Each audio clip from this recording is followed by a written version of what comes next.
Have you ever walked into an event, looked around and said to yourself, who planned this? What separates a smooth event from a chaotic mess?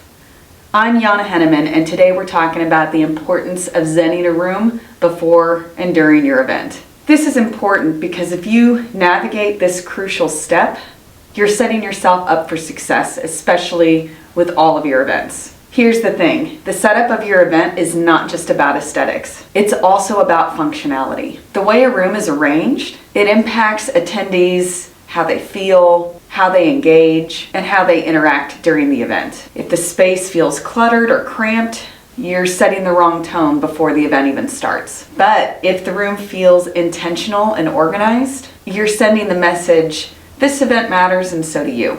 Zenning a room starts by getting there early. Personally, I like to be at one of my events around 45 minutes to an hour before it actually begins, just so I can get things set up and also not feel rushed.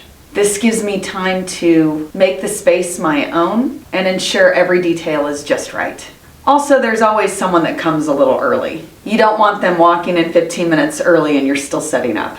So let's start with registration. This is the first thing an attendee sees, so we want to make it a seamless experience. Number one, you're going to need a designated person to run it, preferably with a smile on their face. Whoever's running registration, these are the people that meet every single person that attends. They are your attendees' first impression. Your registration professional has to look professional. This is not an option. I'd even settle for smart casual, but personally, I like business attire for anyone who's running registration. And personally, if I'm running registration at one of my events, I like to talk to the people coming in. I ask them, how'd you hear about the event? Thank you so much for showing up. Oh, what business are you in? Who are you looking to meet tonight? I also make sure I always get a business card, and I also let them know what to expect. For example, at our business mixers, I like to tell them, hey, the food was sponsored by fill in the blank. I also inform them that while food is free, if they want an adult beverage, that's on their own dime. And I also let them know what time announcements are made. During the announcements, we always do our giveaway. And then I also mention the giveaway sponsor. Yeah, that's right. I usually have around 2 sponsors minimum for a business mixer. One to pay for the food, one for the giveaways. And a personal note, the giveaways should not be like a branded notepad. They need to be something of value, like gift cards, electronics, gift bags valuing at least around $50 or more. And then I like to have anywhere from 3 to 5 giveaways as well.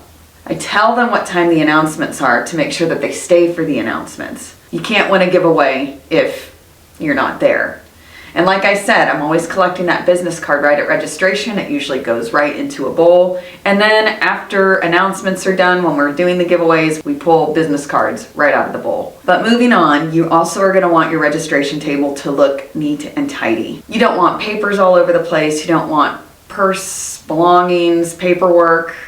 It sounds small, but having a tidy registration, it's a big deal. I've been to events in the past where there were used plates on the registration table. That's not a good look for people coming in. That's their first impression is, ooh, there's papers all over the place, there's purses, and then there's empty food plates. That's weird, right? We want to keep it neat and tidy. Additionally, on the registration table, I like having a code of conduct on a stand. I want all of the attendees to know the rules of the game. Usually at a business mixer, I want people to know how to conduct themselves. We've had to ask people to leave in the past, and now we make sure that we have that code of conduct out at all of our events. Let people know what you expect out of them, and more often than not, they will meet your expectations. Make sure you have that code of conduct out. So I keep digressing a little bit, but your goal is when someone walks in, they go, wow, this event sure is organized. Many people are going to start judging the moment that they walk in. Have your professional that's running registration look the part, make sure they're smiling, make sure that they're asking questions of everyone, gathering that business card, and make sure that they let people know what they can expect throughout the event.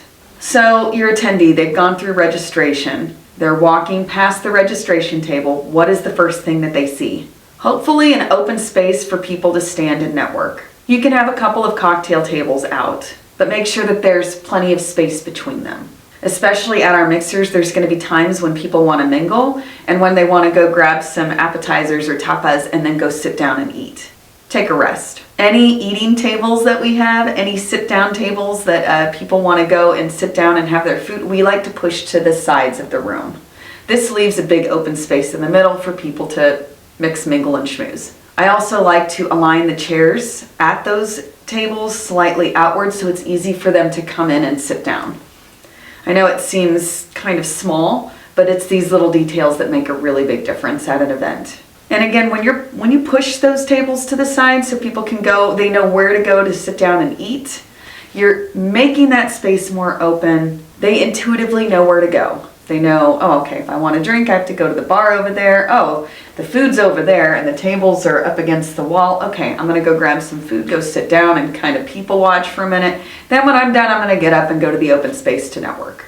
Another thing, pushing tables to the sides of the room, it helps with any tripping hazards. You don't want your attendees tripping over chairs or having to squeeze through narrow spaces. It's a simple tweak, but it makes a massive difference.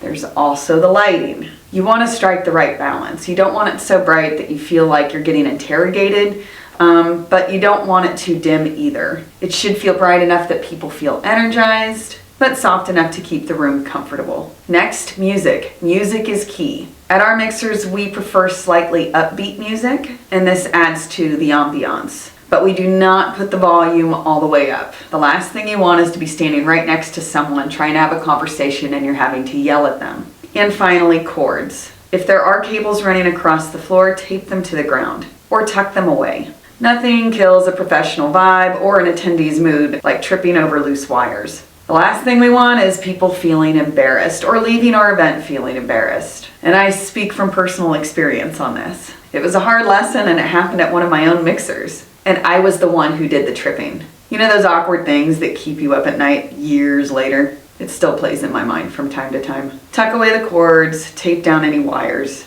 The point is this, when you take time to zen a room, the difference is immediate. Attendees feel comfortable, they feel welcomed, and they're ready to focus on the event, not the distractions around them. Also, a small caveat, when you have announcements at a networking event, keep it under 15 minutes. In fact, I like to keep it under 10 if possible. The reason why is if people are coming to your business mixer, they are there for themselves, they're there to meet other professionals, they're there to meet circles of influence, that's what they're there for. They don't want to see anyone standing up there droning on and on for 45 minutes. That's not why they're there. This isn't an educational event, this is a networking event. If your announcements goes over 10 minutes, 15 minutes, you will lose the room. People are going to turn, they're going to go back to the bar, they're going to talk to other people. You're going to lose the room. You need to hold that space. Know your crowd, know why they're there in the first place, and respect their time. In the next video, we're going to talk about our template for announcements. Again, we try to keep all these videos around or under 10 minutes long, so be sure to tune in next week for that template. Thank you so much for tuning in. Please like, follow, subscribe, and then after this video, there's going to be a QR code where you can sign up for our newsletter. I'm Jana Henneman, and I will see you this time next week.